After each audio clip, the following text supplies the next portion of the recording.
ഇപ്പോൾ ഏറ്റവും പുതുതായി വരുന്ന വാർത്ത പാകിസ്ഥാന്റെ ഭാഗത്തു നിന്നും ഒരു സ്ഥിരീകരണം ഉണ്ടായിട്ടുണ്ട്. കാരണം ഇന്ത്യയുടെ ആക്രമണം ബ്രഹ്മോസ് മിസൈൽ കൊണ്ടാണ്. ആ ബ്രഹ്മോസ് കണ്ട് ഭയപ്പെട്ടാണോ പാകിസ്ഥാന്റെ പിന്മാറ്റം? ഭാരതത്തിൻ്റെ ബ്രഹ്മാസ്ത്രം ഫലിച്ചു എന്ന് വേണമെങ്കിൽ കരുതാം. ഇന്ത്യയുടെ ബ്രഹ്മപുത്ര നദിയുടെ ആരവവും റിവർ മോസ്കോവയുടെ ശാന്തതയും എല്ലാം ചേർന്ന പ്രഹരശേഷിയുള്ള ഇൻഡോ റഷ്യൻ ജോയിൻ്റ് വെഞ്ചർ ആണ് ബ്രഹ്മോസ്.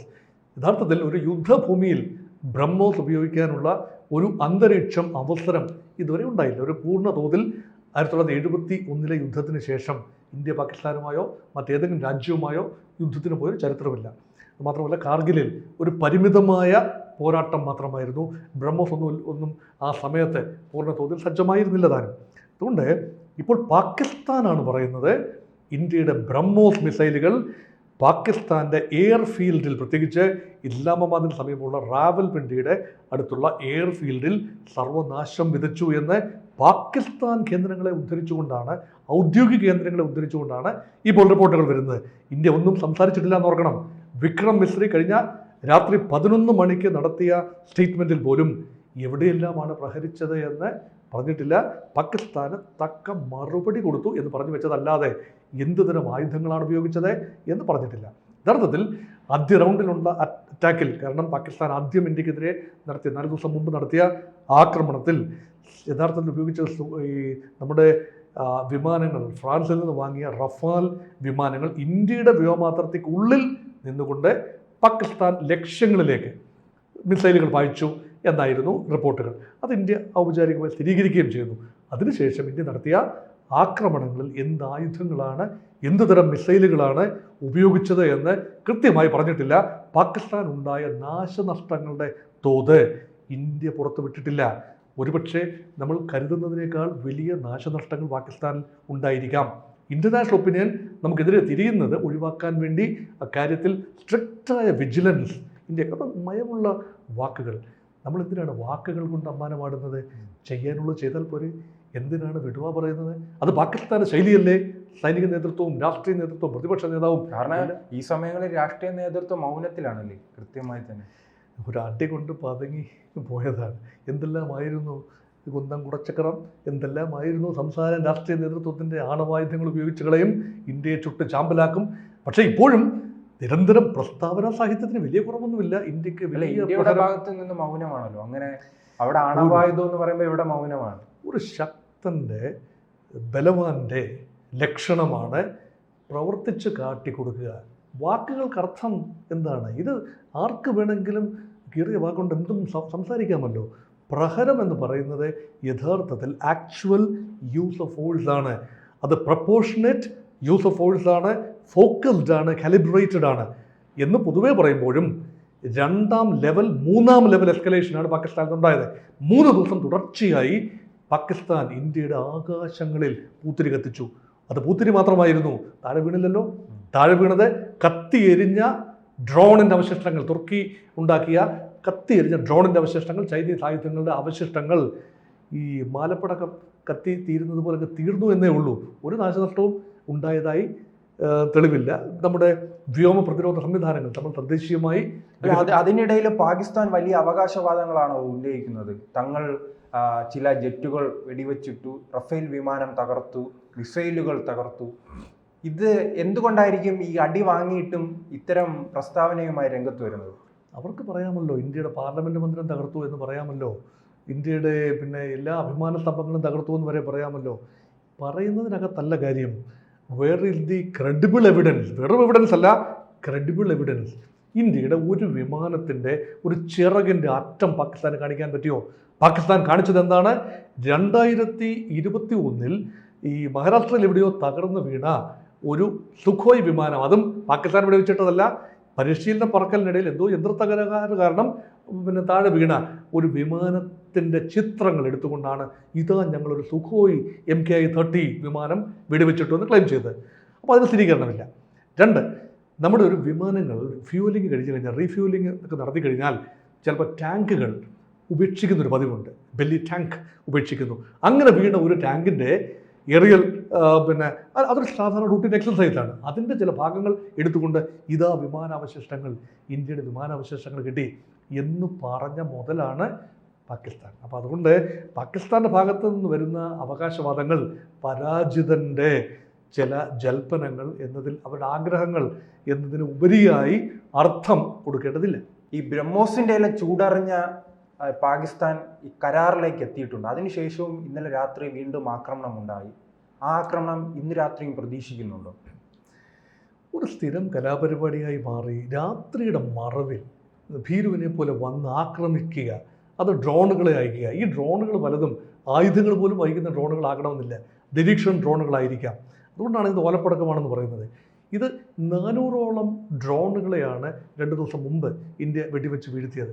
അപ്പോൾ ആകപ്പാടെയുള്ള ഇന്ത്യയുടെ നഷ്ടമെന്ന് പറഞ്ഞാൽ ഈ എയർ ബാറ്ററി വളരെ വിലയേറിയ സാധനമാണ്. S-400 ഉപയോഗിക്കുന്ന ഏറിയൽ ഡിഫൻസ് സിസ്റ്റം എന്ന് പറയുന്നത് നല്ല വിലയുള്ള മിസൈൽ സംവിധാനമാണ്, പല റേഞ്ചിലുള്ള മിസൈലാണ്. ഒരു ഡ്രോണിൻ്റെ വിലയേക്കാൾ 10 മടങ്ങ് വിലയേറിയ ആൻറ്റി ഒബ്ജക്റ്റ് സംവിധാനങ്ങളാണ്, സർഫസ് ടു എയർ മിസൈലുകളാണ് ഈ ഏറിയൽ ഡിഫൻസ് സിസ്റ്റം എന്ന് പറയുന്നത്. അമേരിക്കയുടെ പേട്രിയോട്ടിന് സമാനമായ റഷ്യൻ നിർമ്മിത S-400. അപ്പോൾ ഒരു ഏറിയൽ ഒബ്ജക്റ്റ് ലോഞ്ച് ചെയ്ത് കഴിഞ്ഞാൽ ഒരു 600-500 കിലോമീറ്റർ അകലെ നിന്നും പാകിസ്ഥാൻ്റെ മണ്ണിൽ നിന്നും അത് ലോഞ്ച് ചെയ്ത് കഴിഞ്ഞാൽ ഉടൻ തന്നെ ഇതിൻ്റെ റൈഡാറുകളിൽ ഇത് പ്രത്യക്ഷപ്പെടുകയാണ്. എന്നിട്ട് അതിൻ്റെ സംവിധാനങ്ങൾ ഉപയോഗിച്ചുകൊണ്ട് ആകാശത്ത് വെച്ചുകൊണ്ട് തന്നെ തകർക്കാൻ കഴിയുന്ന, അത് 300 കിലോമീറ്റർ അകലെ വരെ പോയി തകർക്കാൻ കഴിയുന്ന മിസൈലുകളാണ്. അതാണ് S-400. ഡ്രോണിനെയൊക്കെ ചില ഡ്രോണുകളൊക്കെ വെറുതെ വിടാവുന്നതേ ഉള്ളൂ. അതൊക്കെ നമ്മുടെ വലിയ തോതിലുള്ള ആ ആഴ്സനൽ, മിസൈൽ എന്ന ഒരു ആഴ്സനൽ അത് നഷ്ടപ്പെടുന്ന ഒരു അവസ്ഥയാണ്. അതുമാത്രമാണ് ഒരുപക്ഷെ പാകിസ്ഥാൻ ആഗ്രഹിച്ചിരിക്കുക. പരമാവധി ഇന്ത്യയുടെ ഫയർ പവർ കുറയട്ടെ എന്നത് മാത്രമായിരിക്കാം. അല്ലാതെ ഒരൊറ്റ ഒബ്ജക്റ്റ് പോലും നാശം വിതയ്ക്കാത്ത രീതിയിൽ ആകെപ്പാടെ നാശനഷ്ടങ്ങൾ ഉണ്ടായത് അതിർത്തിയിൽ നിന്ന് വന്ന ചില ഷെല്ലാക്രമണമാണ്. ഏതെങ്കിലും വീടിൻ്റെ പുറത്ത് ഷെല്ലാക്രമണം നടത്തുക, ഒരു മൃഗത്തിൻ്റെ തൊലി മുഴുവൻ ഒരിഞ്ഞ ആ പടം വളരെ വികൃതമാക്കപ്പെട്ട ഒരു പടം, പിന്നെ അത് നമ്മൾ കണ്ടു. എത്രയോ ഹൃദയഭേദകമായ കാഴ്ചകളാണ്. അപ്പം നിസ്സഹായരായ മനുഷ്യരുടെ പേരും ആരാധനാലയങ്ങളുടെ പേരും അതുപോലെ റെസിഡൻഷ്യൽ കോളനികൾക്ക് നേരെയും ഒക്കെ വരുന്ന ഷെല്ലാക്രമണം, അതുമാത്രമാണ് നാശനഷ്ടങ്ങൾ കുറേയെങ്കിലും മതി. നമ്മുടെ ജവാന്മാർ 2 പേര് മരണപ്പെട്ടതും ഇതുപോലെയുള്ള അതിർത്തിയിലെ ഷെല്ലാക്രമണമാണ്. അത് നിരന്തരം നടക്കുന്ന കാര്യമാണ്. അതിനെ ഒന്നും എസ്കലേഷൻ എന്ന് കൂട്ടേണ്ട കാര്യമില്ല. പക്ഷേ മിസൈലുകൾ അയക്കുന്നു എന്ന് പറയുന്നതും അത് ഡൽഹിയെ നോക്കി ഒരു മിസൈൽ അയച്ചു എന്ന രീതിയിലാണ് സംസാരം. അത് ഹരിയാനയുടെ പ്രാന്തപ്രദേശത്ത്, ഡൽഹിയുടെ പ്രാന്തപ്രദേശം ഹരിയാനയുടെ സിർസയിൽ ഒരു മിസൈൽ ഭാഗം, അത് ഒരു പരിധിവരെ അത് ഫത്ത 2 കാറ്റഗറിയിലുള്ള മിസൈലാണ് എന്നും അതിനെ തകർക്കാനായി ഇന്ത്യ അയച്ച സംവിധാനം ഉണ്ടായിരുന്നു എന്നും ഒക്കെ തന്നെ റിപ്പോർട്ടുകളുണ്ട്. അപ്പോൾ അത് ഡൽഹിക്ക് നേരെ പാഞ്ഞ മിസൈലാകാനുള്ള സാധ്യത തള്ളിക്കളയാനാവില്ല. അതിനുള്ള റിയാക്ഷൻ എന്ന നിലയിൽ കൂടിയാണ് പാകിസ്ഥാൻ്റെ ഏറിയൽ സർവൈലൻസ് സംവിധാനങ്ങൾ, റൈഡാറുകൾ, ഈ ഹീറ്റ് സീക്കിംഗ് ഒബ്ജക്ട്സ്, അതിൻ്റെയൊക്കെയുള്ള ബാറ്ററീസ്, വ്യോമ പ്രതിരോധ സംവിധാനങ്ങളെയാണ് ഇന്ത്യ ആക്രമിച്ചത്. എയർ ഫീൽഡുകൾ പലതും വലിയ ഗർത്തങ്ങളായി മാറി. അവിടെ അങ്ങനെ ഒരു എയർഫീൽഡ്, റൺവേ നിലനിന്നതായി സൂചന പോലും ഇല്ലാത്ത രീതിയിൽ തവിട് പൊടിയായി. ഇനി അധികം മുന്നോട്ട് പോകാൻ ഒക്കില്ല. കാരണം പാകിസ്ഥാൻ്റെ വിമാനങ്ങൾക്ക് പറന്ന് പൊങ്ങണമെങ്കിൽ റൺവേ ഉണ്ടാകണമല്ലോ. ഈ റൺവേ ഇന്ത്യൻ റൺവേകൾ നശിപ്പിക്കാനാണ് ശ്രമം നടത്തിയത്. 36 ഇടങ്ങളിൽ ഇന്ത്യക്ക് വ്യോമതാവളങ്ങളോ വ്യോമ സജ്ജീകരണങ്ങളോ ഉള്ള, സൈനിക താവളങ്ങളോ ഉള്ള ഇടങ്ങളിലാണ് പാകിസ്ഥാൻ ഈ ഡ്രോണുകളൊക്കെ അയച്ചത്. ഒരൊറ്റ റൺവേ തകർക്കാൻ പാകിസ്ഥാന് കഴിഞ്ഞില്ലല്ലോ. പക്ഷേ പാകിസ്ഥാൻ റൺവേകൾ പലതും നഷ്ടപ്പെട്ടു. അതുകൊണ്ടുകൂടിയാണ് പാകിസ്ഥാൻ വഴങ്ങിയത് എന്ന് കരുതാം. അല്ല, അതോടൊപ്പം തന്നെ ഈ പ്രത്യക്ഷമായി ഇന്ത്യ യുദ്ധത്തിൽ ഇറങ്ങിയിരിക്കുന്ന 1999-ലാണ്. പിന്നീട് 25 വർഷത്തിന് ശേഷമാണ് ഇന്ത്യ പ്രത്യക്ഷമായി ഒരു ആക്രമണത്തിലേക്ക്. 99-ൽ പ്രത്യക്ഷമായി യുദ്ധമൊന്നുമല്ല, അതിനെ യുദ്ധമൊന്നും പറയാനൊക്കില്ല. പാതിർത്തി കടന്ന് കാർഗിലേക്ക് മെറ്റാലിക് സെഗ്മെന്റ്, ഡ്രാ സെഗ്മെന്റ്, 71-ന് ശേഷമുള്ള ഒരു സംഭവം. 71-ന് ശേഷമുള്ള പക്ക ഒരു എസ്കലേഷൻ സാഹചര്യം. 99-ലേത് ഈ സ്കെയിലിൽ ഉണ്ടാകുന്നില്ല. പാകിസ്ഥാനിൽ നിന്ന് നുഴഞ്ഞു കയറി വന്ന കുറേ പട്ടാളക്കാർ, അവരെ ഇന്ത്യ പിന്തള്ളി, ഏതാനും ആഴ്ചകൾ എടുത്തുകൊണ്ട് പിന്തള്ളി എന്നതല്ലാതെ ഒരു യുദ്ധമെന്ന് പറയാനൊക്കില്ല. ഒരു ലിമിറ്റഡ് കോൺഫ്ലിക്റ്റ് എന്ന് വേണമെങ്കിൽ പറയാം, ബോർഡർ കോൺഫ്ലിക്റ്റ്, ആ ഗണത്തിൽപ്പെടുത്തി തുച്ഛീകരിക്കാവുന്നതാണ്. പക്ഷേ ഇതങ്ങനല്ല. ഇത് ഇന്ത്യയിലെ നഗരങ്ങളിൽ 36 നഗരങ്ങളിൽ ഒരു ദിവസം, പിന്നെ പിറ്റേ ദിവസം 26 നഗരങ്ങളിലേക്ക് ഒന്നുകിൽ മിസൈൽ അല്ലെങ്കിൽ ഡ്രോണുകൾ അയച്ചു. അത് കൃത്യമായ എസ്കലേഷൻ തന്നെയാണ്. അല്ല, അപ്പോൾ ഇതൊരു ഇന്ത്യക്ക് ഒരു വലിയ രീതിയിലുള്ള ആത്മവിശ്വാസം നൽകുമല്ലേ? 71-ന് ശേഷം എന്തുകൊണ്ട് ഇന്ത്യ വലിയ രീതിയിൽ ആയുധം വാങ്ങിയിട്ടുണ്ട്, പക്ഷെ അതെല്ലാം ഉപയോഗപ്പെടുത്താൻ കഴിയുമോ എന്ന് ഈ 4 ദിവസം കൊണ്ട് പാകിസ്ഥാൻ ഇന്ത്യയെ സഹായിച്ചിട്ടുണ്ടല്ലേ? ആയുധം വാങ്ങി പത്തായത്തിൽ വെച്ചാൽ, അല്ലെങ്കിൽ ഷോക്കേസിൽ വെച്ചാൽ, അല്ലെങ്കിൽ ഈ റിപ്പബ്ലിക്കൻ ഡേ, ഇൻഡിപെൻഡൻസ് ഡേ പരേഡിൽ ഇതിങ്ങനെ പ്രദർശിപ്പിച്ചുകൊണ്ട് നടന്നാലൊന്നും ആയുധത്തിന് പ്രഹരശേഷി ഉണ്ടാവില്ല. അത് യഥാർത്ഥ യുദ്ധഭൂമിയിൽ പരീക്ഷിച്ച് അതിൻ്റെ മൂർച്ച അളക്കണം. അതുതന്നെയാണ് യഥാർത്ഥത്തിൽ ബ്രഹ്മോസ് ഉപയോഗിച്ചിട്ടുണ്ടെങ്കിൽ, ഇപ്പോൾ അതാണല്ലോ സംസാരിച്ചത്, ബ്രഹ്മോസ് ഉപയോഗിച്ചിട്ടുണ്ടെങ്കിൽ അത് ഇന്ത്യ പറഞ്ഞിട്ടില്ല, ബ്രഹ്മോസ് ഉപയോഗിച്ചു എന്ന് ഇന്ത്യ ഒരിടത്തും പറഞ്ഞിട്ടില്ല, പാകിസ്ഥാനാണ് പറയുന്നത്. ഉപയോഗിച്ചിട്ടുണ്ടെങ്കിൽ ഒരുപക്ഷെ ആദ്യത്തെ ബ്രഹ്മോസിൻ്റെ യഥാർത്ഥ പ്രഹരമാണ് അവിടെ നടന്നിരിക്കുന്നത്. അതുപോലെ ആകാശ് മിസൈലിൻ്റെ ഒന്നാന്തര ഉപയോഗം ഇന്ത്യ തദ്ദേശീയമായി ഡെവലപ്പ് ചെയ്തതാണ്. അതിൻ്റെ ഒരു ടെനാസിറ്റി, പ്രഹരശേഷി അളക്കാനാണ്. S-400 2021 ശേഷം വന്നതാണ്.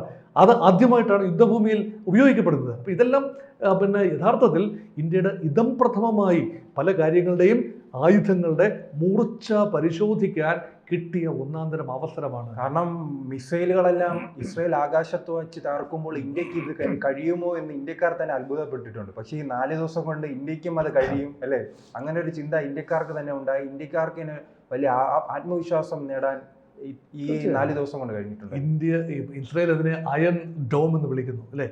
ആരോ എന്ന ദീർഘദൂര ഒബ്ജക്റ്റുകളെ തകർക്കുന്ന ആരോ സംവിധാനം, David Sling reasonable medium range ഒബ്ജക്റ്റുകളെ തകർക്കുന്ന ഡേവിഡ് സ്ലിംഗ്, ദാവീദിൻ്റെ കവണ എന്ന രൂപത്തിൽ. അതുപോലെ ഈ അയൺ ഡോം എന്ന് പൊതുവെ പറയുന്നത് ചെറിയ ചെറിയ ചെറിയ റോക്കറ്റുകളും ചെറിയ ചെറിയ ഒബ്ജക്റ്റുകളും തകർക്കുന്നതാണ്. മൊത്തത്തിലും നമ്മൾ പറയുന്നത് അയൺ ഡോം. ഇന്ത്യ ആ പേര് വിളിക്കുന്നില്ല എന്നേ ഉള്ളൂ. പക്ഷേ ഇന്ത്യയുടെ വ്യോമ മേഖല സുരക്ഷിതമാണ് എന്ന് വ്യക്തമായി സൂചന ജനങ്ങൾക്ക് നൽകുന്ന ഉറപ്പാണ്. ഇന്ത്യൻ ഗവൺമെൻറ്, ഇന്ത്യൻ സൈന്യം ജനങ്ങൾക്ക് നൽകുന്ന സുരക്ഷയാണ്. You are safe under the administration, military and civilian administration എന്ന് പറയുമ്പോൾ ആ സുരക്ഷ നൽകാൻ, ദേശീയ സുരക്ഷ നൽകാൻ രാജ്യത്തിന് കഴിയുന്നു എന്നത് ഇന്ത്യയുടെ ഡിഫൻസ് കേപ്പബിലിറ്റി, ഡിഫൻസ് കപ്പാസിറ്റി, അതൊരു വശം. ഇന്ത്യയുടെ ഓഫൻസീവ് കേപ്പബിലിറ്റിയുടെ willingness and sheer display of power, ഇതെല്ലാം തന്നെ യഥാർത്ഥ യുദ്ധഫീൽഡിൽ പരീക്ഷിക്കാനായി എന്നതാണ് ഇതിൻ്റെ ബാക്കിപത്രം. കൂടുതൽ വാർത്തകളും വിശേഷങ്ങളും നിങ്ങളിലേക്ക് എത്താൻ ABC മലയാളം സബ്സ്ക്രൈബ് ചെയ്യുക, ബെൽ ബട്ടണും അമർത്തുക.